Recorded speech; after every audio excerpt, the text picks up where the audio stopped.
अस्सलाम 25 जनवरी सन 2023 बुध की शब। मैं हूं Ubaid Ali, centre for quality sciences. अस्सलाम वालेकुम, रूही उबैद।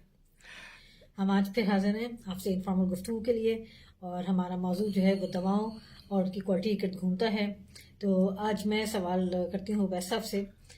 तो जनाब, सवाल ये है कि गुड मैन्युफैक्चरिंग प्रैक्टिस GMP की फार्मास्यूटिकल इंडस्ट्री में क्या अहमियत है, क्या उसका किरदार है, क्या रोल है, ये बताइएगा। अच्छा, तफसील से जवाब देते हैं।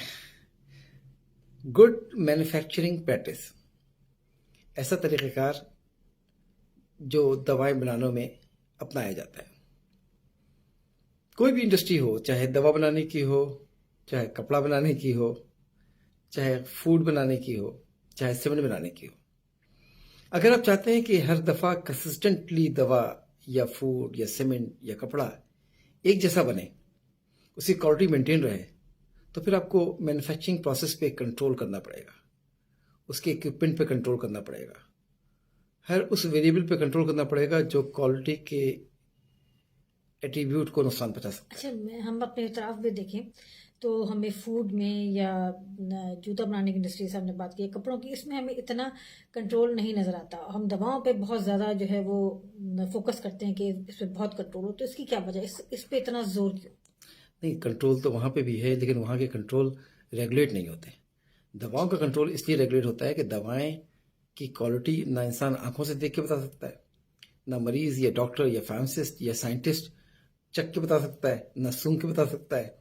उसकी क्वालिटी सेफ्टी टेस्ट करके भी मुकम्मल तौर पर बताई नहीं जा सकती।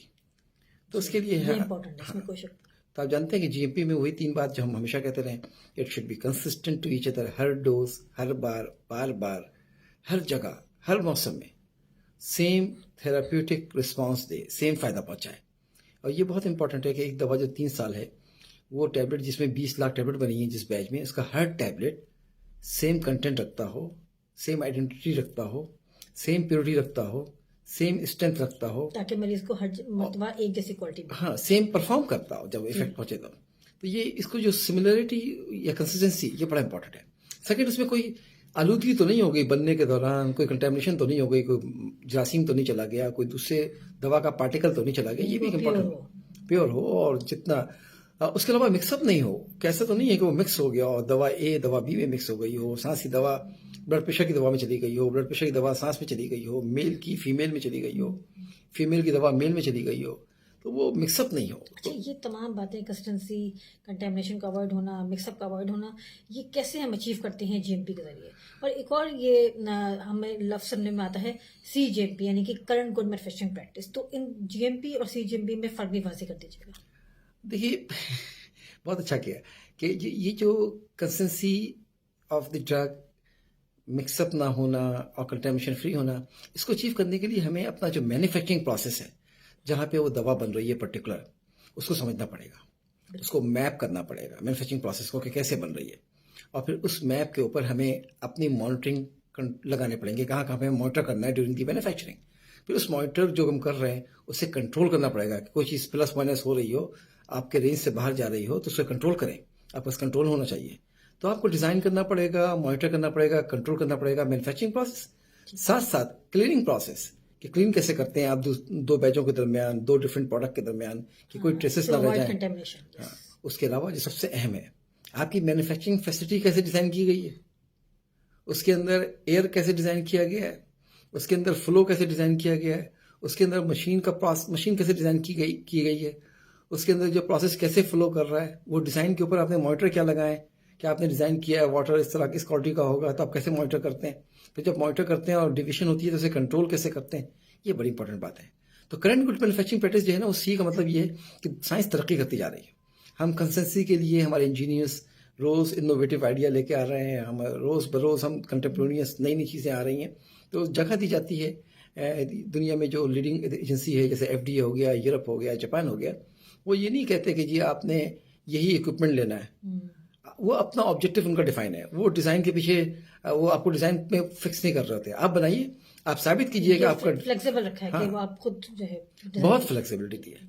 आप साबित कीजिए कि जो आपका डिज़ाइन है वो इफेक्टिव है, आपका डिज़ाइन मिक्सअप नहीं करेगा, कंसिस्टेंसी मेंटेन करेगा, आपका डिज़ाइन प्रिवेंट करेगा किसी भी इनकंसिस्टेंसी को, प्रिवेंट करेगा कंटेमिनेशन को, प्रिवेंट करेगा मिक्सअप को, प्रिवेंट करेगा किसी इंसिडेंस को, प्रिवेंट करेगा किसी एरर को, प्रिवेंट करेगा किसी डिविएशन को, और भी चीज़ों में Failures को। किसी फेलियर्स को, इनको प्रिवेंट करेगा। तो इस तरह वो तो ये तो अच्छा खासा जो है वो ब्रॉड एरिना में आपने इसको बताया और बड़ा है इम्पोर्टेंट। तो कौन करता है इंस्पेक्शन परफॉर्म और कितना टाइम ले सकता है? ये जितना आपने बताया है तो अच्छा खासा टाइम कंज्यूमिंग वो है प्रोसेस लगता है मुझे। देखिए, पाकिस्तान के खाके में से मत देखें। गुड मैन्युफैक्चरिंग प्रैक्टिस जिन लोगों के साथ मैडम आपने भी काम किया है, हमें भी दुनिया में मौका मिला। मुझे पता नहीं क्यों डेविड बकले याद आता है। डेविड बकले की उम्र जिस वक्त मैं इसके साथ इंस्पेक्शन करने एक दूसरे मुल्क में गया हुआ था, उस टीम में मैं शामिल था। वर्ल्ड हेल्थ ऑर्गेनाइजेशन की इंस्पेक्शन थी किसी और जगह पर। तो वो डेविड बकले साहब की जो उम्र थी, मेरा ख्याल नहीं है कि वो 80 साल से कम उम्र के थे, 70 साल की उम्र के आदमी थे। तो इंस्पेक्शन का ये मतलब नहीं है कि सिर्फ जवानी लोग करेंगे, जो एक्सपीरियंस है वो करेंगे।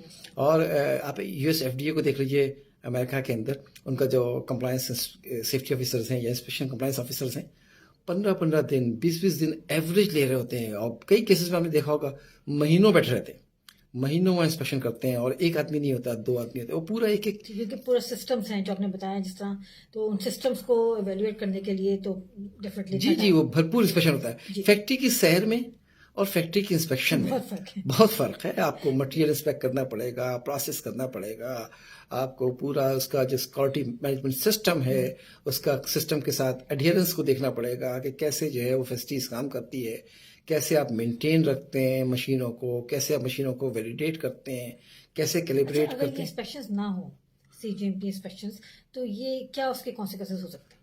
देखिए, अगर जीएमपी इंस्पेक्शन नहीं हो रही है ना, तो आप इस बात को जहन में रखें कि बहुत मिक्सअप होगा, बहुत कंटेमिनेशन होगी। ये इंस्पेक्शंस बेसिकली रेगुलेटरी पाबंदी है कि अगर आप वो आपने ऐसे ही करना है। अगर स्टैंडर्ड लोग नहीं मानेंगे तो स्टैंडर्ड को लोग, ये मैं नहीं समझता कि अगर हम वॉलंटरी छोड़ दें तो वॉलंटरी लोग काम करेंगे।